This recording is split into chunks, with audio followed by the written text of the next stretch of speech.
Hey folks, it's Patriot Nurse. Thanks for joining me. This week, a disturbing report came out regarding the United States dollar, its solvency in the world, and how it's being transacted internationally. This makes a huge bit of difference for those of us who are either transacting in dollars every day, meaning the vast majority of people who live in the United States, and also people who have their retirements in dollars. China made a huge move over the past few months, and the reports this week are pretty startling. Let me break it down for you.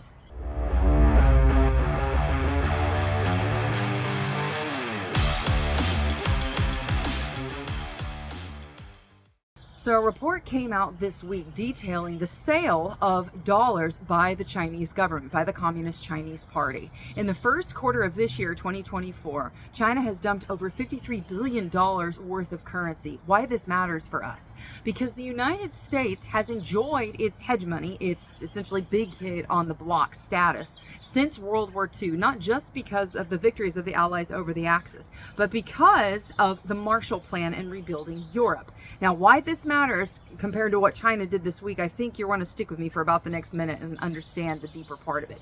So after the United States won World War II, there was kind of this, well, what do we do now position. You've got the fall of Europe, you've got the rising Soviet communist empire effectively, and you've got this new global order without anyone effectively to lead it. So the people in charge effectively made this calculation. They said, you know, we just got done with a major war. We don't want to keep a whole bunch of men dispersed all over the world to run our empire. We will run our empire clandestinely through our dollar. And the way that we're going to do it is we're going to get everybody else indebted to us. This is part of the Marshall Plan. Print the dollar, use the dollar as a diplomatic tool in the nicest sense, as a euphemistic sense, but ultimately dollar warfare is how we have been keeping our power internationally since then, and also of course our nuclear arsenal. But over the past several decades, we have seen the printing and spending of our money and the expansion of our debt really shake confidence in the dollar as our global reserve currency.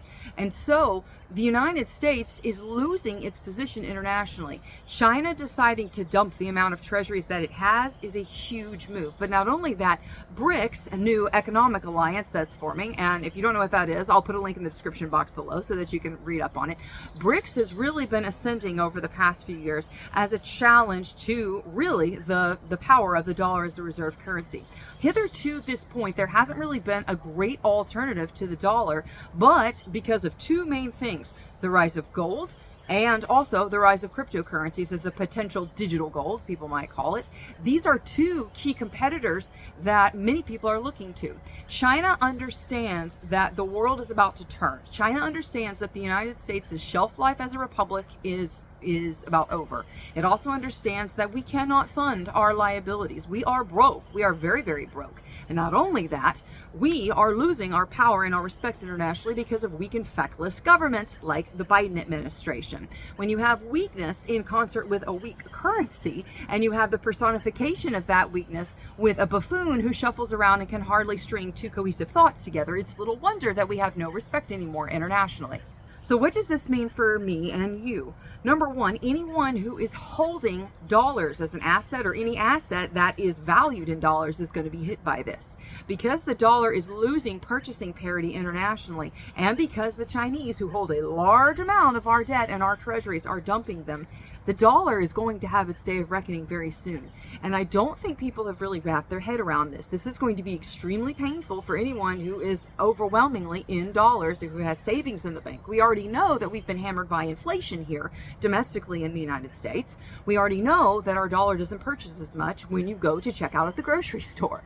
So when you compound that, we realize that. We know that here. We know that our dollar is functionally worth less. But the international community recognizes this as well. And China, they are a very, very smart opponent.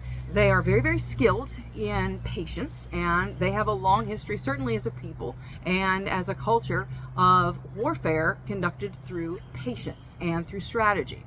And so, rather than take on the United States head to head, particularly over the issues of Taiwan and the South China Sea dominance, China has figured out, number one, that it can effectively weaken us through devaluing our dollar currently.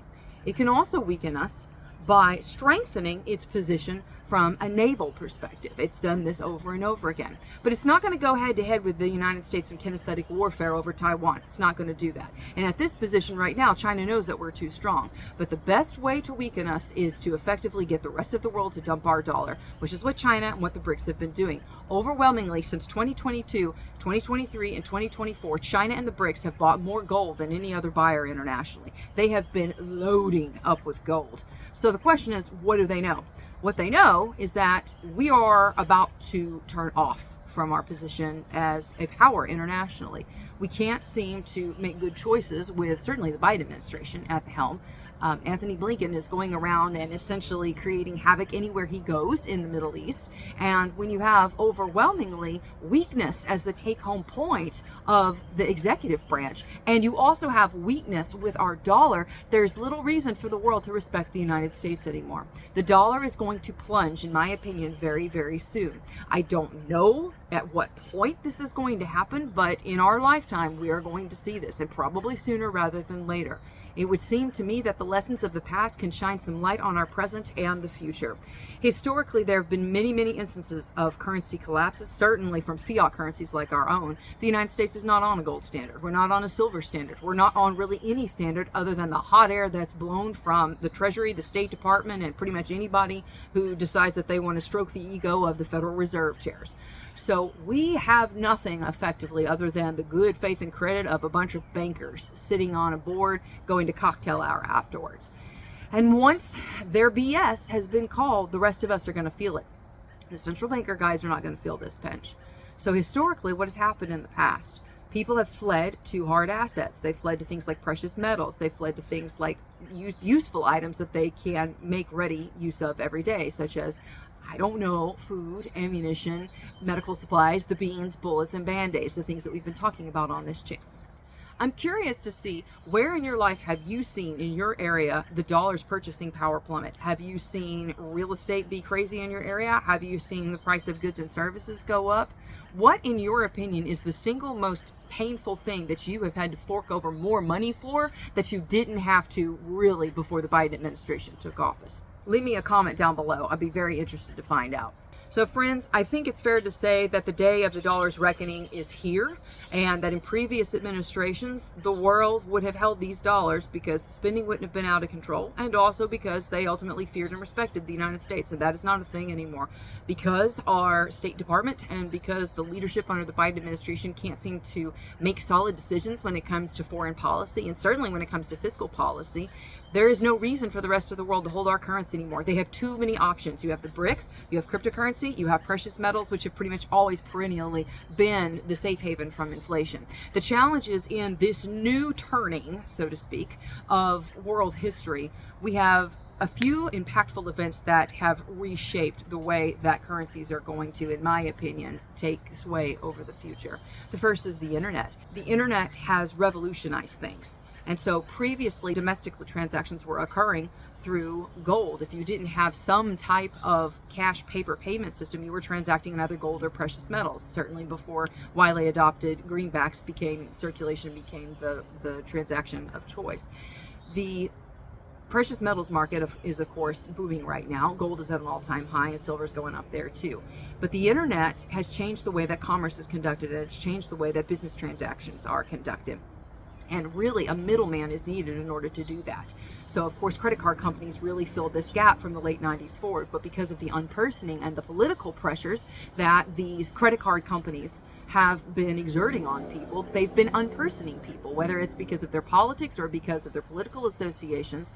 A way to cut out the middleman is needed, and that's really where crypto is booming in that industry. It can be considered a generational thing. People of a certain age vastly prefer precious metals, whereas people of a different age see cryptocurrency as useful in the internet age. There isn't a right or wrong answer to this, I think.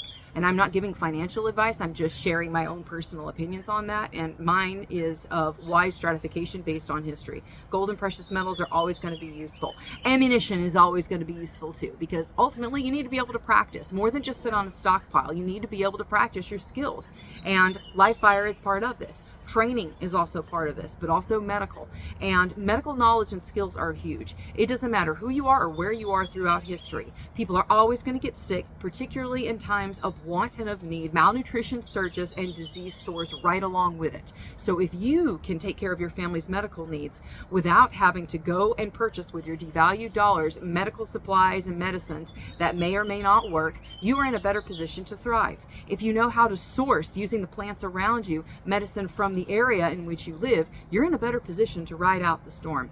So friends, the day of reckoning, I believe, is very soon upon us. China is dumping our currency. They are looking to gain power internationally, and our allies are kind of sitting here twiddling their thumbs like, oh gee, I hope they can get their act together, but they know we won't. My generation will never see Social Security. We're being taxed for things that we're never going to reap the benefits from. Poverty is coming en masse to really the next generation of young people of 40 and under, unless there is some drastic turn of events. I hope the video was helpful for y'all, even if it was a bit somber. If you did enjoy the video, please subscribe and share this video with one person who you know would benefit from it. We need to be encouraging people in our sphere of influence to be prepared and really to diversify. Even if you are someone who doesn't necessarily have a lot of savings, or you don't want to, for instance, change your path of investing and financial planning, but you want to be more prepared in the basics, the Beans, Bullets, and Band-Aids are what I've dedicated the channel to, and helping people be prepared for such a time as this. So friends, I hope you enjoyed the video. I hope you have a very, very blessed week. If you haven't considered training with me, let me encourage you to do so. I have 2 courses in an online format that are very easy to take from the comfort and convenience of your own home. You can stop, rewind, take it, retake it as much as you need to. And ultimately, friends, if the course saves you one unnecessary trip to the doctor, it paid for itself. You can find the info at thepatriotnurse.com. Also got links in the description box below. I hope the video was helpful for y'all, and have a very, very blessed week. For now, it's Patriot Nurse signing off, and I'll see y'all later. Bye.